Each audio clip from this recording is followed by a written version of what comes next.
निसर्गाचा रसरशीत अनुभव देणारे यतीन कार्यकर सांगतायत, प्रत्येकाची पर्यटनाची एक व्याख्या असते. वर्षभर काम करून शिनल्यावर ठरलेल्या काळासाठी ठरवलेल्या ठिकाणी जायचं, तिथे हॉटेलात एसी रूममध्ये राहायचं, शक्य असेल तितकं पाहायचं आणि पुन्हा नव्यानं शिणून घेण्यासाठी घरी परतायचं. ही पर्यटनाची एक सर्वसामान्य व्याख्या. माझी व्याख्या अशी नाही. मनात आलं की उठावं, कधी बाईक घ्यावी, कधी कार काढावी, कधी ट्रेनमध्ये बसावं, मनात येईल तिथे जावं, नव्या जागा पाहाव्यात, नव्या माणसांना भेटावं, त्यांच्यात बसावं, तिथेच एखाद्या झोपडीत राहावं, एखाद्या माऊलीच्या हातचा भाकर तुकडा हातात घेऊन बुक्कीनं फोडलेल्या कांद्यासह खावा, झाडाखाली बसावं, तिथल्याच विहिरीचं किंवा ओढ्याचं पाणी प्यावं, मनात आलं की घरी परतावं. हे माझं पर्यटन. लहानपणापासून आम्ही असंच करत आलोय. माझी आठवण तगडी आहे. वयाच्या 3ऱ्या वर्षापासून मला सारं आठवतं. फ्लॅशबॅक. माझ्या धाकट्या भावाचा जन्म झालेला नव्हता. मम्मी आणि पप्पा कित्येकदा पुण्याला जायचे. लागू काकांकडे म्हणजे श्रीराम लागू यांच्याकडे. आमच्याकडे मॉरिस कार होती. पुण्याला जाताना वाटेत खोपोलीला थांबायचं. रमाकांत किंवा संगम हॉटेलमध्ये बटाटेवडे खायचे. मगनलाल चिक्कीची खरेदीही व्हायची. प्रवास सुरू असायचा. कधीतरी पुणे यायचं. आम्ही लागू काकांच्या घरी पोहोचायचो. दुसऱ्या दिवशी सकाळी लगबग असायची ती लवकर घराबाहेर पडण्याची. लागू काका त्यांच्या मर्सिडीजमधून आम्हाला घेऊन जायचे. ते दीपा मामी म्हणजे दीपा लागू आणि आम्ही तिघे. खूप वेळा आम्ही पाचगणी महाबळेश्वरकडे जायचो. त्या काळात साधारण 1969ची गोष्ट सांगतोय. रस्ते फारसे तयार झालेले नव्हते. जे होते ते खडबडीत आणि जेमतेम एखादी कार जाऊ शकेल असे रस्ते. पर्यटनाविषयी जागरूकता आणि त्यासाठी शासनानं खर्च करायची पद्धत अलीकडे गेल्या 25-30 वर्षात सुरू झाली असावी. तर ही मोठी मर्सिडीज घेऊन जाताना समोरून एखादा ट्रक, एखादी एसटी, लाल डबा एकेकाळची महाराष्ट्राची जीवनवाहिनी होती. मी भरपूर भटकलोय तिच्यामधून. किंवा अगदी बैलगाडी आली की मग ठरायचं रस्त्याच्या किनाऱ्यावरून कोणत्या गाडीनं खाली उतरायचं. दुसरीला जायला रस्ता करून द्यायचा. बहुतांशी लागू काकांची गाडी खाली उतरायची. लागू काका आणि पप्पा हे दोघेही डॉक्टर. पण त्यांच्यात डॉक्टरी गप्पा व्हायच्या नाहीत हे आठवतं. ते सारे सतत नाटकाबद्दल बोलत असायचे. मम्मी आणि तिची भावंडं मराठी नाट्यसृष्टीत काहीतरी भरीव करतायत हे कळण्याची समज नव्हती आणि वय पण नव्हतं. त्यावेळी ही चौघं कोणत्या गप्पा मारायचे ते आज सांगता येणार नाही किंवा ते आठवत पण नाही. आठवतात ते त्या चौघांचे हसरे आनंदी चेहरे. वाईवरून पुढे जाताना त्या परिसरातल्या ऐतिहासिक वास्तू म्हणून मंदिरं पाहिलेली आठवतात. घाट रस्त्याची वळणं घेत गाडी पुढे सरकत असायची. खिडकीतून बाहेर पडताना मी मम्मीला विचारायचो, आपण त्या डोंगराच्या टपावर जाणार ना? मग मला आकाशाला हात लावता येईल. ती हसायची आणि सांगायची, बघ प्रयत्न कर. पाचगणी ते पठार, डोंगर माथ्यावरचा तो माझ्या डोळ्यात न मावणारा जमिनीचा तुकडा. तिथे उतरल्यावर मला वाटायचं आकाशाच्या खूप जवळ आलोय. मी हात वर करायचो, पण आकाश हातात गवसायचं नाही. लागू काका आम्हाला कासच्या पठारावर घेऊन जायचे. तेव्हा ते आजच्या इतकं प्रसिद्ध नव्हतं, पण कासच्या पठारावर बहरलेली फुलांची सृष्टी मोहून घ्यायची. मम्मी पप्पा त्याबद्दल खूप काही सांगायचे. ती फुलराई बघून फुललेले त्यांचे चेहरे मला अद्यापही आठवतात. कट्टू पावनखिंड.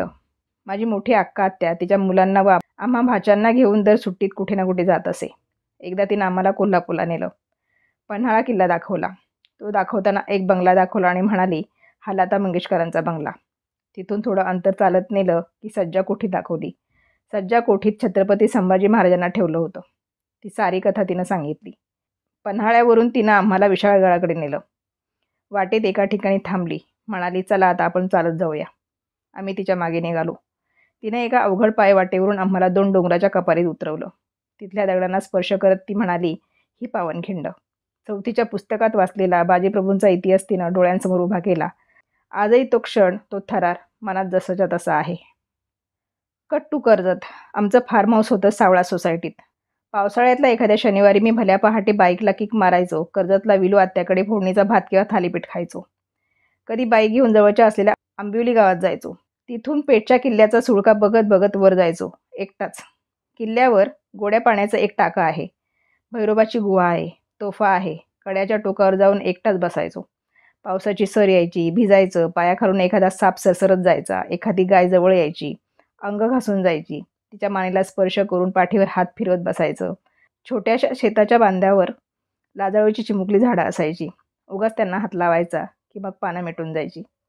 ती पानं मिटता मिटता मन उमलून यायचं. सह्याद्रीच्या डोंगर रांगामध्ये हरवून जायचो. भूकही लागायची नाही. परत येताना एखाद्या स्थानिकाच्या झोपडीत डोकवायचं. मिळाला तर गुळाचा चहा प्यायचा. त्याला दुवा द्यायची आणि खाली उतरायचं. दुसऱ्या दिवशी MSCच्या अभ्यासाला सुरुवात करायची. ही सवय अजून कायम आहे. कट्टू MSC. मरीन झुऑलॉजीचा वर्ग माशांची गणती करण्यासाठी किंवा त्यांच्या वेगवेगळ्या प्रजाती काय हे समजून घेण्यासाठी आम्हा विद्यार्थ्यांना कोळी बांधवांबरोबर खोल समुद्रात जावं लागे. ती एक जबरदस्त मजा असायची. 2-2 दिवस समुद्रात ही मंडळी मासेमारी करत असायची. मासेमारी करणं ही पेशन्स वाढवणारी गोष्ट आहे. निळ्याभोर आकाशातून आग ओकणारा सूर्य, समुद्राचा खारा वारा, ते सारं काही सोबत माशांची झुंड येण्याची वाट बघणं, योग्य ते मासे पकडणं हे सारं भन्नाट आहे. मी ते बारकाईनं बघत असे. बोटीच्या आजूबाजूनं समुद्रात उडी मारून पोहत असे. आमच्याकडे कोणत्याही प्रकारच्या प्रोटेक्टिव्ह वस्तू नसत, पण कोळी बांधव आजूबाजूला असत. खोल समुद्रात उतरल्यानंतर जी माणसाच्या चिमुकलेपणाची जाणीव होते ती वेगळीच.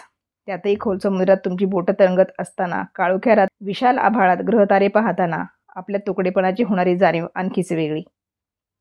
समुद्रात होणारी संध्याकाळ, समुद्रात विलीन होत जाणारा सूर्य, अंधाराची सृष्टीवर हळूहळू बरसत जाणारी पकड आणि अचानक अंधार झाल्यावर जाणीव होणं, हवेत जमा होत जाणारा खारट उबदार वारा, धमाल यायची. तुम्ही जेव्हा समुद्रातून आलेली ताजी मासळी घेण्यासाठी धावता, तेव्हा खरं तर ती बर्फात ठेवलेली मासळी एक दिवस तरी जुनी असते. मी समुद्रात मासेमारी सुरू असताना नेटमधून आलेली, त्यातून सोडवता सोडवता थेट सोललेली आणि स्टोव्हवर रटरटत असलेल्या रश्यातून टाकून शिजलेली तळ हातभर कोलंबी किंवा सुरमई पापलेट तिथंच खाल्लंय. त्या चवीचं वर्णन करणंच अशक्य. कट्टू राजस्थान. चंबळच्या खोऱ्यातलं रावत भाटा. तिथं MSCच्या अभ्यासासाठी एका कार्यशाळेत सामील झालेलो. वर्कशॉप संपल्यावर रात्रीच्या बसनं मुंबईला जायला निघालो. बस फुल होती. मी कंडक्टरला म्हणालो, मी मधल्या पॅसेजमध्ये झोपेल. त्याप्रमाणे मी पथारी पसरली आणि झोपलो. तिथे एक सज्जन गृहस्थ होते. त्यांना ते फारसं पटलं नाही. मला म्हणाले, आप मेरे यहाँ आइये, या बैठिये. ते ऐकतच नव्हते. शेवटी मी बसलो. गप्पा मारू लागलो. वाटेत उदयपूर आलं. ते उदयपूरचे होते. त्यांनी मला आग्रह करून उदयपूरला उतरायला लावलं. 2 दिवस ठेवून घेतलं. भरपूर फिरवलं. उदयपूर म्हणजे तलावांचं शहर. वर्षभरात जेमतेम 32 इंच पावसाच्या या शहरात कितीतरी तलाव आहेत. जेव्हा कोणत्याही आज आधुनिक वाटत असलेल्या सुविधा नव्हत्या, त्या काळात तलावांचं हे शहर उदयसिंग राजानं कसं वसवलं असेल हा प्रश्न मला पडला. तिथे मका, ज्वारी, गहू, मोहरी अशी पिकं घेतली जातात. माशांच्या शेतीच्याही सुविधा निर्माण केल्या आहेत. या उद्यमशीलतेनं मला त्या वयातही मोहून टाकलं. खास पाहुणचार केल्यावर त्यांनी 2 दिवसांनी मुंबईच्या बसमध्ये स्वतः तिकीट काढून मला बसवून दिलं. आपल्या भारतात अशीही माणसं असतात. त्यांचा आणि माझा अद्यापही संपर्क आहे. फक्त त्यांचं नाव सांगायचं नाही अशी त्यांची अट असल्यानं ते मी सांगत नाही, इतकंच. कट्टू शिवथरघळ. धुव्वाधार पाऊस कोसळत होता. घरी कुणालाही न सांगता पहाटे बाईक काढली. कुठे जायचं ते ठरवलं नव्हतं. मम्मीला फक्त चिठ्ठी लिहून ठेवली, भटकायला जातो, 2 दिवसात येतो. वाटलं जवळच टाटाचं पॉवर जनरेशन प्लांट आहे, फिरायला तेथे जाऊया. अक्षरशः ढगात होतो. कोणाची तरी ओळख काढली, रात्रीचा आसरा मिळाला. दुसऱ्या दिवशी सकाळी निघालो. तो थेट गोरेगाव ओलांडून महाडपर्यंत पोहोचलो. आठवलं जवळच शिवथरघळ आहे. रास्ताही जातो तिथवर. रस्ता भिकार होता, पण बाईकसाठी पुरेसा होता. घळीपासून दूरवर बाईक उभी केली. दगडांवरून उड्या मारत घळीजवळ पोहोचलो. आकाशातून पावसाने घळीच्या समोरून प्रचंड धबधबा कोसळत होता. दासबोधाची रचना इथे झाली असं मानतात. रामदासांनी धबधबा लोटती धारा, धबधबा तोय आदळे असं का म्हटलंय ते प्रत्यक्ष तिथे जाऊन अनुभवल्याशिवाय कळणार नाही. मी घळीच्या आत गेलो. आत घळभर गारवा आणि धबधब्याच्या प्रपाताचा नाद भरून होता. तिथेच बैठक मांडली. हळूहळू तंद्री लागत गेली. तो नाद माझ्या अंगात झिरपत गेला. मी त्या निसर्गाच्या विराट रूपात विरून गेलो होतो. माझा मी राहिलोच नव्हतो. कट्टू कोकणातल्या डेरवणजवळचा एक निर्जन समुद्रकिनारा. एका चित्रपटाचं शूटिंग सुरू होतं. एका बोटीवर सेट लावलाय. भर दुपारी 12 वाजताची वेळ. ऊन मी म्हणतंय. अशा वेळी एक आजी आपल्या नातवाबरोबर मोटारसायकलवर बसून आल्या. माझ्याजवळ येऊन डोळे किलकिले करून बघितलं आणि म्हणाल्या, शरदचा मुलगा ना रे तू? मी आश्चर्यचकित होऊन म्हटलो, हो. अरे मी त्याची पेशंट. त्यानेच माझं डोळ्याचं ऑपरेशन केलेलं. आमच्या ह्यांचं पण केलेलं. माझ्या लेकाचं पण केलेलं. बरं वाटलं तुला पाहून.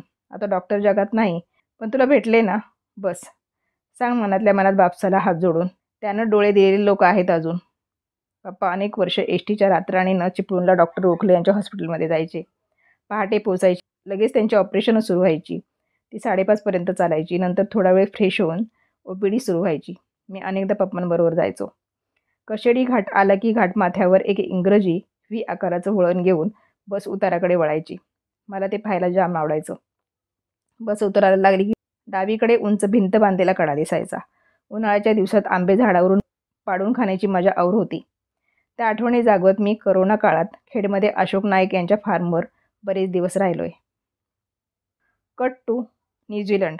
एका मालिकेच्या प्रमोशनसाठी मी गेलो होतो आणि 10 सीटर मर्सिडीजमधून ऑकलंड एअरपोर्टवरून क्वीन्सटाऊनला चाललो होतो. 12.5 तासांचा प्रवास. डोंगर दऱ्यातून जाणारा रस्ता. हा कारचा प्रवास अचानक झाला. त्याचं असं झालं, मुंबई ते चेन्नई, चेन्नई ते सिंगापूर आणि सिंगापूर ते ऑकलंड असला भला मोठा प्रवास. त्या सिंगापूर ते ऑकलंड हा थकवणारा, कंटाळवाणा प्रवास. तो झाल्यावर आम्हाला छोट्या फ्लाईटनं क्वीन्सटाऊनला जायचं होतं. प्रोड्युसरनं आमच्याजवळ इतकं सामान दिलं होतं की बस. ते गोळा करून आम्ही लोकल फ्लाईटसाठी जायचो. ती फ्लाईट निघून गेली. आम्ही प्रोड्युसरला फोन केला. त्यानं आमच्यासाठी एक मर्सिडीज करून दिली. आम्ही ऑकलंडवरून निघालो. विमानानं 45 मिनिटाचं ते अंतर कारनं जवळपास 8 तासाचं होतं. रस्ता डोंगरातून जात होता. तिथे सूर्य लवकर मावळतो. दुपारी 3च्या सुमारास आम्ही निघालो. अंधार पडायला सुरुवात झाली होती. पण त्यावेळी तो वळणावळणाचा रस्ता स्वप्नवत भासत होता. हिरवीगार डोंगरराजी. आपल्या कोकणातही असते ती, पण इथली हिरवाई काही वेगळीच होती. छोट्या छोट्या झऱ्यांसारख्या खळखळणाऱ्या नद्या, नदीकाठांवरची छोटी छोटी गावं, त्या गावांमधल्या अद्ययावत सोयी, उत्तम रस्ते, ठिकठिकाणी फूड जॉईंट्स, हसतमुख कष्टाळू माणसं. अंधार पडत गेला, पण मनात भीती नव्हती. वळणावळणावरची उंच झाडे, कारच्या प्रकाशात फिरणाऱ्या त्यांच्या सावल्या, कारमध्ये उबदार वातावरण असूनही अवतीभोवती असलेला जाणवणारा हवेतला गारवा, सारं काही अद्भुत होतं. रस्त्यात मध्येच गाडी खडखड आवाज करत होती. शेणाचा पो असावा अशा गोळ्यांवरून जाताना तो आवाज होत होता. मी ड्रायव्हरला विचारलं, हा आवाज कसला? तो म्हणाला, ओ दिस आर रॅबिट्स. येणाऱ्या जाणाऱ्या वाहनांमुळे मरण पावलेले ते ससे होते. काय? मी किंचाळलोच. या निसर्गरम्य देशात मुक्या प्राण्यांचा असा मृत्यू होतोय आणि या ड्रायव्हरला त्याबद्दल काहीच वाटत नव्हतं. जवळपास 40 तासांचा प्रवास झाला होता. हे ससा प्रकरण कळेपर्यंत शरीराला प्रवासातून आलेला थकवा आता जाणवत नव्हता. पण नंतर मी कोसळलोच. न्यूझीलंडमध्ये फिरताना त्यांच्या उंच दणकट पोलिसांच्या हातात फक्त दंडुके असलेले पाहिले. मला या गोष्टीविषयी कुतूहल वाटलं. मी शेवटी एकाला विचारलं, तुमच्याजवळ फायर आर्म्स, पिस्तूल कशी नाही? तो म्हणाला, वी डोंट नीड इट. आम्हाला त्याची गरज नाही. इथे गुन्हे जवळपास घडतच नाहीत. प्रत्येक गोष्टीबद्दल कुतूहल असायला हवं. कुतूहल हा पर्यटनाचा मूलमंत्र आहे. कुतूहलपूर्तीच्या वेळी जो आनंद मिळतो तो वेगळाच असतो. मी त्या आनंदाच्या शोधात असतो. मनातली गोष्ट सांगू? आपण या जगात आलोय ते समजा 90 वर्षाचं आयुष्य घेऊन आलोय. आपण एक पर्यटकच आहोत या जगण्याचे. आलाय तो जाणारच.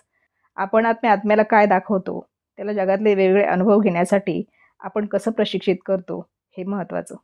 खरं म्हणजे जन्म आणि मृत्यू या 2 बिंदूंमधलं आपलं जगणं हेच एक आनंद पर्यटन नव्हे का? वाव, सुंदर लेख. या गुणी अभिनेत्याला पुढील कारकिर्दीसाठी खूप साऱ्या शुभेच्छा.